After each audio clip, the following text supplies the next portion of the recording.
Guys, जैसा कि कल होने वाला है फ्राइडे, किस तरह से कंप्लीट एनालिसिस बन रहा है निफ्टी 50 का, साथ ही साथ बैंक निफ्टी में किन बातों का हमें ध्यान रखते हुए चलना है, दोनों का क्या कंप्लीट एनालिसिस बन रहा है, किस तरह से एक अच्छा मोमेंटम, एक अच्छी ट्रेड हम प्लान कर सकते हैं, उसके बारे में कंप्लीट डिस्कशन करेंगे। स्वागत है आपका एक और डेली एनालिसिस वीडियो में। सबसे पहले निफ्टी बैंक की बात कर रहे हैं वन डे टाइम फ्रेम पे। जैसा आपको यहाँ पे देखने को मिलेगा, कल मार्केट बड़ा सा गैप डाउन खुल के कंटिन्यू पैनिक सेलिंग दिखाया। आज भी यहाँ पे वापस से मार्केट में हमें सेलिंग होती हुई नजर आई है। ओवरऑल पूरा दिन जो था एक वॉलेटाइल डे था। मार्केट गैप डाउन खुला, ऊपर आया, फिर वापस नीचे गया। इस तरह से हमें जिगजैग मूव्स देखने को मिले। पर कल की क्लोजिंग से अगर हम देखते हैं तो कल की क्लोजिंग हमें देखने को मिल रही थी 46,000 के आसपास, और आज का जो हमने लो लगाया है रफली अराउंड 45,430 के आसपास हमें देखने को मिल रहा है। तो वहां से अच्छे खासे पॉइंट की हमें सेलिंग देखने को मिली है। और कल मैंने आपसे यही बात कही थी कि मार्केट अगर वापस से इसके लो के आसपास खुलता है तो यहां से और सेलिंग एक्सटेंड होती हुई नजर आ सकती है। उसके पीछे का रीजन भी मैंने आपको बताया था कि हम अच्छा खासा बाइंग में मूव करते हुए गए थे, तो अगर कुछ पॉइंट्स की सेलिंग यहाँ पे आती है तो और हमें देखने को मिल सकती है। और साथ ही साथ एक रीजन ये भी हो जाता है कि यहाँ पे कोई इंपॉर्टेंट सपोर्ट वगैरह हमें देखने को नहीं मिल रहा था उस टाइम पे। एग्जैक्टली 46,000 के राउंड नंबर लेवल के आसपास हम सपोर्ट लेके खड़े हुए थे बस, जो कि वहां पे एज सच कोई क्रूशियल लेवल नहीं था, वो सिर्फ साइकोलॉजिकल लेवल था। तो उसके नीचे यहाँ पे और सेलिंग हमें देखने को मिली है। अब कल के लिए हम किस तरह से प्लान कर सकते हैं, तो यहाँ पे जिस लेवल के आसपास हम खड़े हैं इसके नीचे एक अच्छा खासा गैप हमें देखने को मिल रहा है। ये लेवल निकल के आता है रफली अराउंड 45,400 से लेकर 500 की रेंज में, यानी ये एक इंपॉर्टेंट सपोर्ट हमारे लिए है। इसके नीचे अगर मार्केट जाना चालू करता है तो फिर एज सच कोई मेजर सपोर्ट यहाँ पे हमें देखने को नहीं मिल रहा है। मार्केट नीचे की साइड पे प्राइस एक्शन बनाता हुआ जा सकता है। फिर सीधा हमें वहां पे 45,000 से लेकर 44,950 के आसपास एक सपोर्ट देखने को मिल सकता है, जहां पे ये गैप फुलफिल होता हुआ नजर आएगा। एंड जैसा कि हमने कल ये बात भी डिस्कस करी थी कि ये जो यहाँ पे पूरी रेंज बनती हुई आ रही थी, इसका पूरा 1800 पॉइंट के रेंज के आसपास यहाँ पे हमें टारगेट देखने को मिल रहा था, जो कि 45,300 के आसपास मैंने आपको बताया था कि वहां पे निकलता हुआ आ सकता है। वो ऑलमोस्ट मार्केट ने अचीव कर लिया है। डॉट मार्केट उसी पे जाके रुकेगा या उसी के वहां पे सपोर्ट लेगा, ये हो जाए तो बहुत अच्छी बात है, पर ऐसा कभी कभी नहीं होता तो भी चलता है। कभी मार्केट उसका थोड़ा पहले से रुक जाता है, कभी थोड़ा आगे जाके रुकता है। वो डिपेंड करता है कि कहां पे एक क्रूशियल लेवल हमें देखने को मिल रहा है। अब रही अपसाइड की बात, तो जिस हिसाब की शार्प सेलिंग हमें देखने को मिल रही है, मार्केट अगर आप देखेंगे तो पिछली कैंडल के वहां पे क्लोजिंग प्राइस के आसपास वापस से रेजिस्टेंस लेके फॉल करना चालू किया है। तो एटलीस्ट एक कैंडल के ऊपर मार्केट जब तक क्लोज करना चालू नहीं करता है तब तक हमारा माइंडसेट वहां पे थोड़ा सा नेगेटिव साइड पे ही रहेगा, या फिर जैसा मैंने आपको कहा लोअर टाइम फ्रेम पे इस टाइप का कुछ हमें प्राइस एक्शन देखने को मिले, तभी सिर्फ बाइंग साइड पे हम सोचेंगे, वो भी 50% क्वांटिटी के साथ। बहुत सारे लोग यही गलती करते हैं कि हर डिप पे बाइंग करने की कोशिश करते हैं और डिप जो है और डीपर होती हुई जाती है। वैसी गलती हमें नहीं करनी है। मार्केट में कुछ प्राइस का कंफर्मेशन हमें मिलता है, कुछ स्ट्रॉन्ग कैंडल्स वगैरह मार्केट वापस से बनाना चालू करता है, तब हम बाइंग करते हैं तो हमारी सक्सेस रेट के चांसेस बढ़ जाते हैं। अब जैसा कि आपको पता है कल फ्राइडे होने वाला है, तो ट्रेडर्स पार्टिसिपेशन एज सच कम रहता है। नॉर्मली वहां पे वॉल्यूम्स वगैरह कम देखने को मिलती है, तो इसके बीच में ही कैंडल के बीच में घूमते रहते हैं, तो वहां पे छोटी मोटी स्कैल्पिंग करते हुए हम चल सकते हैं।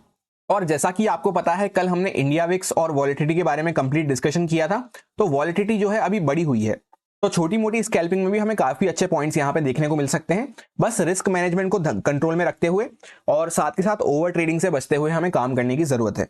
अब 1 आवर टाइम फ्रेम पे अगर हम चेकआउट करते हैं तो कुछ और इंपॉर्टेंट पॉइंट्स हमें पता चलेंगे। जैसा कि गैप के आसपास हम सपोर्ट लेके खड़े हुए हैं, अभी एग्जैक्टली ऊपर से हम कंटिन्यू फॉल करते हुए आए, डायरेक्टली वहीं पे गैप डाउन खुले, तो इतने पॉइंट्स की कंटिन्यू सेलिंग होने के बाद मार्केट ने यहाँ पे सपोर्ट लेके थोड़ा सा अप साइड पे पुल बैक दिखाया। पर आप वापस से देखेंगे तो एंड के टाइम पे हमें वापस से सेलिंग होती हुई नजर आई है स्ट्रॉन्ग कैंडल्स के साथ। तो ये कहीं ना कहीं शो करती है, जैसा मैंने आपसे कल कहा था कि मार्केट अगर ऊपर बढ़ना भी चालू करता है तो हर लेवल के आसपास उसको रेजिस्टेंस देखने को मिलेंगे। वही यहाँ पे होता हुआ नजर आ रहा है। जब हम इसको इस तरह से जूम करके देखते हैं तो मार्केट एग्जैक्टली क्लोजिंग प्राइस के आसपास रेजिस्टेंस लेके वापस से फॉल कंटिन्यू कर दिया है। अभी फिलहाल के लिए अगर आप देखेंगे तो मार्केट इसके नीचे अगर निकलना चालू करता है तो काफी बड़ा गैप यहाँ पे हमें पेंडिंग देखने को मिल रहा है। और रही अपसाइड की बात, तो ये यहाँ पे इस टाइप से एक रेंज बनती हुई जा रही है, जहां पे मार्केट ने आज का हाई लगाया है, तो जब तक इसको क्रॉस नहीं करता है तब तक उतना कोई स्ट्रेंथ का साइन, कोई हमें अपसाइड का मोमेंटम खास अच्छा देखने को नहीं मिल पाएगा। यानी इसके बीच में ही मार्केट घूमता रहता है तो कोई खास मोमेंटम हमें देखने को नहीं मिल पाएगा। अब 15 मिनट टाइम फ्रेम पे हम आ चुके हैं एग्जैक्ट इंट्राडे कंडीशंस को डिस्कस करने के लिए। जैसा कि आपको कल ध्यान हो, मैंने आपसे कल एक ही बात कही थी कि अगर मार्केट गैप डाउन खुलता है, तो आज गैप डाउन खुल के मार्केट ऊपर जाके वापस नीचे आया है, तो ये प्रोबेबिलिटी नेक्स्ट डे पे रिपीट होने के चांसेस एकदम कम हो जाते हैं 100 में से 1 बार के। तो वैसा करने के लिए तो हम प्लान नहीं करेंगे। अगर मार्केट यहाँ पे हमें 5-7 मिनट देखना है, ऊपर निकलना चालू करता है और इस टाइप का कुछ प्राइस एक्शन मिल जाता है, तो फिर मार्केट रुकेगा नहीं, कंटिन्यू ऊपर की साइड पे ही जाता जाएगा। और साथ के साथ मैंने आपसे यही कहा था कि फर्स्ट बाइंग जो आ रही है उसमें मैं इंटरेस्टेड नहीं रहूंगा, एक बार वापस से रिट्रेसमेंट लेके जब मार्केट हाई को क्रॉस करेगा तभी मैं वहां पे बाइंग के लिए कुछ सोच पाऊंगा। तो बहुत ही परफेक्ट यहाँ पे सेटअप बनता हुआ नजर आया। फर्स्ट कैंडल के अंदर में मार्केट ने रिटेस्ट भी करा और दोनों कैंडल इसके अंदर में ही घूमती रही। जैसे ही मार्केट ने ब्रेकआउट किया इसके ऊपर एक अच्छा मोमेंटम हमें देखने को मिला, जो कि पर्सनली मैंने भी कैप्चर किया था। जैसा कि वॉलेटिलिटी मार्केट में बढ़ी हुई है तो दिखने में आपको ये मोमेंटम छोटा सा लग सकता है, पर काफी अच्छे पॉइंट्स का हमें मोमेंटम देखने को मिला था, ऑलमोस्ट 400 पॉइंट के आसपास जब यहां से ब्रेकआउट हुआ था उसके बाद भी। फिर मार्केट ने वापस से यहाँ पे क्लोजिंग प्राइस के आसपास जाके एग्जैक्टली यहाँ पे रेजिस्टेंस लेके वापस से कंटिन्यू फॉल दिखाया है। तो कहीं ना कहीं अभी भी मार्केट में सेलर्स एक्टिवेट हैं, हर रेजिस्टेंस के आसपास से हमें सेलिंग देखने को मिल रही है। और जो ये पूरा बाइंग का मोमेंटम हुआ था मार्केट ने पूरा फेड आउट कर दिया है। अब यहाँ पे अगर आप प्राइस एक्शन को समझेंगे तो मार्केट गिरता हुआ आया, ऊपर जाने का ट्राई करा, वापस यहाँ पे double bottom kind of structure बनाना चालू किया है। तो अब सेलिंग हमें जब ही करनी है जब मार्केट वापस से इसके नीचे ब्रेकडाउन करना चालू करता है। अगर इसके नीचे कुछ ब्रेकडाउन होता है, जैसे यहीं पे खुला मार्केट सपोज वापस से नीचे ब्रेकडाउन कर रहा है, तो फिर ये डबल बॉटम यहाँ पे फेल होता हुआ नजर आएगा। तो हल्का फुल्का गैप अप ऊपर नीचे अगर यहाँ पे कहीं पे हम खुलते हैं और इसका ब्रेकडाउन होता है तभी हमें यहाँ पे सेलिंग के लिए प्लान करना है अब। और सपोज करते हैं मार्केट खुला तो फ्लैट पर ऊपर जाना चालू कर रहा है, तो उसमें कोई खास मोमेंटम हमें देखने को नहीं मिल पाएगा। छोटी मोटी स्कैल्पिंग हम कर सकते हैं क्योंकि यहाँ पे जो सेलर्स वगैरह बैठे हैं ऊपर उनको अच्छा प्रॉफिट देखने को मिल चुका है, और ऊपर वालों की तो बात ही छोड़ दीजिए, उनको तो काफी अच्छा प्रॉफिट देखने को मिल चुका है। सिर्फ यहाँ पे जो आए हैं उनको भी एक अच्छा प्रॉफिट देखने को मिल रहा है। तो अगर मार्केट यहाँ से रिवर्स करता है तो आप देख सकते हैं ऊपर जाने की बार बार कोशिश करेगा तो फिर इस तरह से रेजिस्टेंस देखने को मिलेंगे जिसमें कोई खास प्रीमियम में मोमेंटम हमें देखने को नहीं मिल पाता है। तो एक बार या तो यहां से निकल के इस टाइप का कुछ प्राइस एक्शन बनता है तब स्ट्रेंथ आ पाएगी, या फिर डायरेक्टली कुछ गैप अप वगैरह खुल के मार्केट जब इस लेवल को क्रॉस करेगा, इस रेंज के बाहर निकलना चालू करेगा, तभी कुछ अच्छा मोमेंटम अपसाइड में हमें देखने को मिल पाएगा। अब सपोज करते हैं डायरेक्टली कोई वापस से बड़ा गैप डाउन देखने को मिल जाए, तो आज गैप डाउन खुल के मार्केट ऊपर जाके फिर कंटिन्यू ऊपर जाता रहा और एंड में वापस से सेलिंग करके सेम लेवल के आसपास ही आ गया जहां पे ओपन हुआ था। तो ये प्रोबेबिलिटी रिपीट होने के चांसेस तो एकदम नेग्लिजिबल हो जाते हैं, इसके लिए हम प्लान नहीं करेंगे। अगर वापस से गैप डाउन खुल रहा है तो सबसे पहले तो अपनी क्वांटिटी को कम कर लेना है, क्योंकि एक अच्छे अमाउंट का मोमेंटम हमारे हाथ से जा चुका है। तो 50% क्वांटिटी पे हमें बाइंग या सेलिंग जो भी करना है वो 50% क्वांटिटी के साथ करना पड़ेगा। उसके बाद 5 से 10 मिनट हमें सिर्फ वेट करना है वहां पे अगर मार्केट वापस से ऊपर आना चालू करता है तो उस केस में मैं इंटरेस्टेड नहीं रहूंगा। उसमें फिर हम जब भी प्लान कर पाएंगे जब मार्केट वापस से यहाँ पे क्लोजिंग प्राइस के आसपास आके कुछ यहाँ पे प्राइस एक्शन ऐसा बनाए, कुछ यहाँ पे कंसोलिडेट वगैरह करे, थोड़ा बहुत रीटेस्ट वगैरह करे, फिर इसको यहाँ पे ब्रेकआउट करेगा जब क्लोजिंग प्राइस को। ऐसा क्यों है? क्योंकि आज के दिन मार्केट ने ऊपर आके एक्जैक्टली क्लोजिंग प्राइस का रेजिस्टेंस लेके फॉल दिखाया है।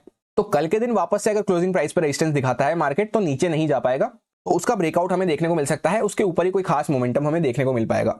अब सपोज करते हैं गैप डाउन तो खुला पर नीचे निकलना चालू कर रहा है, तो नीचे डायरेक्टली हम शॉर्ट नहीं करेंगे क्योंकि इतना बड़ा स्टॉप लॉस डाल के हम नहीं रख सकते, रिस्क रिवॉर्ड के अकॉर्डिंग वो हमारे फेवर में नहीं रहेगा।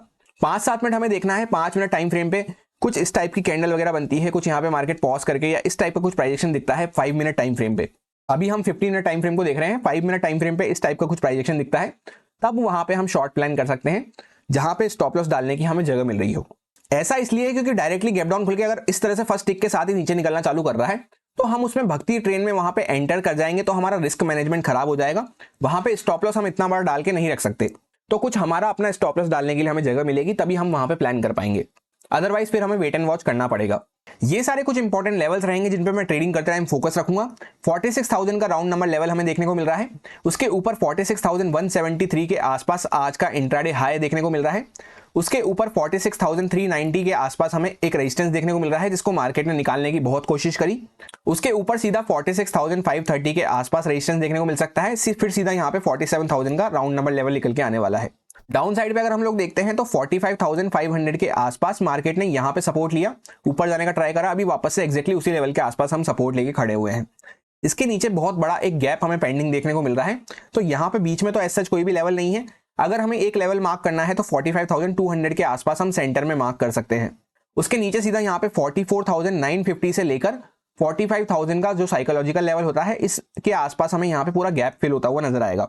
उसके नीचे 44,750 के आसपास एक सपोर्ट हमें देखने को मिल सकता है, फिर 44,417 के आसपास। अब इससे पहले कि हम लोग निफ्टी 50 का एनालिसिस शुरू करें, एक बार कमेंट करके जरूर बताएं आज की आपकी निफ्टी 50 की एक्सपायरी कैसी रही, क्या आपकी परफॉर्मेंस रही, किस तरह का ट्रेड आपने कैप्चर किया, या फिर निफ्टी 50 को ट्रेड ना करते हुए आपने बैंक निफ्टी को ट्रेड करना पसंद किया। जैसा कि कल हमने यहाँ पे प्लान किया था कि 21,500 का लेवल ऐसा हो जाता है, पहले कई बार रेजिस्टेंस दे चुका है, उसके बाद कई बार यहाँ पे सपोर्ट हमें देखने को मिल चुके हैं, रेंज की पूरा लोअर साइड जो बना हुआ था। इसके नीचे मैंने आपसे ये कहा था कि मार्केट अगर इसके नीचे जाता है तो हमें सेलिंग देखने को मिल सकती है, क्योंकि काफी सारे लोगों के स्टॉप लॉस यहाँ पे इसके नीचे पड़े होंगे। और यही मैंने आपसे कहा था कि पर्सनल गट फीलिंग के अकॉर्डिंग भी मैं आपको बताऊं तो कल के दिन अगर मार्केट वापस से गैप डाउन खुल रहा है तो पहले नीचे जाएगा, उसके बाद ऊपर आने के चांसेस बन जाते हैं। एग्जैक्टली कट कॉपी पेस्ट अगर आप चेकआउट करेंगे कल की वीडियो में आप क्रॉस चेक कर सकते हैं। तो यही मेरी गट फीलिंग थी और यही मार्केट में होता हुआ नजर आया है। तो आई होप आपको हेल्प मिली होगी एनालिसिस से। कैसा लगा आपको कल का एनालिसिस कमेंट करके जरूर बताना। अब यहाँ पे आगे हम देखते हैं तो ये पूरी रेंज को तो हमने ब्रेक डाउन कर दिया है। 21,500 के नीचे ही हमारी क्लोजिंग हमें देखने को मिल रही है। आज जो मार्केट ने कैंडल बनाई है एकदम डोजी टाइप ऑफ कैंडल बनाई है, यानी नीचे से ऊपर आया, ऊपर से नीचे गया इस तरह से, और बीच में कहीं पे क्लोज कर दिया। इसके बीच में ही मार्केट घूमता रहता है, तो यहाँ पे कोई खास मोमेंटम हमें देखने को नहीं मिलेगा। उसके अलावा अगर हम प्राइस एक्शन को समझते हैं तो यहाँ से ब्रेकडाउन तो हो चुका है। अब अगर मार्केट वापस से गैप अप खुल जाता है तो इसी रेंज के अंदर में हम आ चुके होंगे। निफ्टी का चार्ट ऐसा लग रहा है कि मार्केट पहले ऊपर गया, उसके बाद पूरा यहाँ पे नीचे आ चुका है इस तरह से। और सिर्फ इतना सा प्राइस एक्शन अगर हम देखते हैं, यहाँ से हम नीचे आए कंटिन्यू, अभी मार्केट में कहीं हम पुल बैक लेके खड़े हुए हैं इस तरह से। तो वापस इसके नीचे निकलेंगे तब कोई अच्छी सेलिंग हमें देखने को मिल पाएगी, या फिर थोड़ा ऊपर आना चालू करते हैं वापस से यहाँ पे इस लेवल के ऊपर तभी। अदरवाइज चार्ट स्ट्रक्चर अगर आप यहाँ पे देखेंगे तो पूरा चार्ट स्ट्रक्चर बिगड़ चुका है। वॉलेटाइल बड़ी बड़ी कैंडल्स के साथ यहाँ पे हमें मोमेंटम देखने को मिल रहे हैं ऊपर नीचे के जिगजैग। अब हम लोग आ चुके हैं 15 मिनट टाइम फ्रेम पे एग्जैक्ट इंट्राडे कंडीशंस को डिस्कस करने के लिए। जैसा कि हम यहाँ पे खड़े हुए हैं, जहां पे पहले हम सपोर्ट ले रहे थे उसी के आसपास रेजिस्टेंस लेके खड़े हुए हैं। गैप डाउन खुल के नीचे गए और ऊपर आए जैसा हमने प्लान किया था। अभी उसी लेवल के आसपास हम कंसोलिडेट कर रहे हैं। बैंक निफ्टी का चार्ट अगर आपने ध्यान से देखा होगा तो वो नीचे की साइड पे कहीं पे कंसोलिडेट कर रहा है और ये ऊपर की साइड पे कंसोलिडेट कर रहा है। अब जैसा कि आप देख सकते हैं दोनों इंडेक्स साथ में सिंक्रोनाइज होकर नहीं चल रहे हैं, तो ध्यान से संभल के काम करने की जरूरत हो जाती है कल। फिलहाल सिर्फ अगर निफ्टी का चार्ट हम देखते हैं तो यहाँ पे कुछ बायर्स वगैरह जो आए होंगे उनको अच्छा मोमेंटम देखने को मिल चुका है काफी स्ट्रॉन्ग कैंडल्स के साथ। तो यहाँ पे उनकी पोजीशन थोड़ा नीचे अगर मार्केट आता है तभी कटना चालू होगी। तो यहीं पे कहीं पे अगर मार्केट फ्लैट हल्का फुल्का इसी जोन में खुल जाता है तो यहाँ पे कोई अच्छा मोमेंटम हमें देखने को नहीं मिल पाएगा। मार्केट यहीं पे अगर 5-7 मिनट रुक के जिस साइड पे फिर ब्रेकआउट ब्रेकडाउन करे उस साइड पे हम छोटा मोटा मोमेंटम प्लान कर सकते हैं, ज्यादा बड़ा मोमेंटम प्लान नहीं कर पाएंगे। क्योंकि ऊपर निकलता है तो वापस से उसी रेंज के अंदर में आ चुके होंगे, नीचे निकलता है तो यहाँ पे बायर्स अपनी पोजीशन एग्जिट करते ही फिर यहाँ पे ये इंपॉर्टेंट सपोर्ट हमारे लिए बन जाएगा। क्योंकि फ्लैट खुल के अगर मार्केट नीचे निकलेगा तो बायर्स को अच्छा खासा टाइम मिल जाएगा अपनी पोजीशन एग्जिट करने का, जिनको यहाँ पे प्रॉफिट देखने को मिल चुका है। निफ्टी 50 में ज्यादा अच्छा हमारे लिए जब भी रहेगा जब मार्केट या तो थोड़ा सा गैप डाउन खुले या फिर थोड़ा सा गैप अप खुले। क्योंकि गैप डाउन के केस में क्या होगा, जो यहाँ पे बायर्स बैठे हैं वो पैनिक करना चालू कर सकते हैं, तो थोड़ी सी यहाँ से अगर मार्केट ब्रेक डाउन करता है तो और सेलिंग हमें देखने को मिल सकती है। वहीं पे अगर गैप अप खुल जाते हैं तो ये जो पूरी यहाँ पे सेलिंग चलती हुई आई है इसमें यहाँ पे जो थोड़े बहुत सेलर्स वगैरह बैठे होंगे उनको डर लगना चालू होगा, वो अपनी पोजीशन एग्जिट लेते हैं, तो यहाँ से थोड़ा सा बाइंग का मोमेंटम हमें देखने को मिल सकता है। लेवल्स वगैरह सारे एज इट इज वही हैं जो कल हमने डिस्कस करे थे। Dot to dot, point two point आप देखेंगे तो एकदम अच्छे से वर्क करते हुए नजर आ रहे हैं। कोई भी चेंजेस करने की यहाँ पे जरूरत नहीं है। सिंपली एक लाइन में अगर आपको निफ्टी का प्लान समराइज करूं तो बीच में अभी हम कहीं पे खड़े हुए हैं, जहां पे ऊपर से नीचे आए हैं, नीचे से ऊपर आए हैं, रेंज का ब्रेकडाउन कर दिया है पर उसके हायर साइड पे ही कंसोलिडेट कर रहे हैं। तो यहाँ पे बीच में कोई अच्छी ट्रेड हमें नहीं मिल पाएगी, या तो मार्केट थोड़ा ऊपर निकले या फिर नीचे निकले, अदरवाइज बीच में मार्केट जिगजैग ही बना रह जाएगा। और कैंडल भी जो आपने देखा होगा पूरी एकदम डोजी कैंडल हमें देखने को मिल रही है। यही मेरा सिंपल सा एनालिसिस था दोनों इंडेक्सेस के लिए, जो आपके साथ प्योरली एजुकेशन एक्सपीरियंस पर्पस से शेयर किया गया है, सारे लॉजिक्स एंड रीजंस को एक्सप्लेन करते हुए एकदम सिंपल लैंग्वेज में।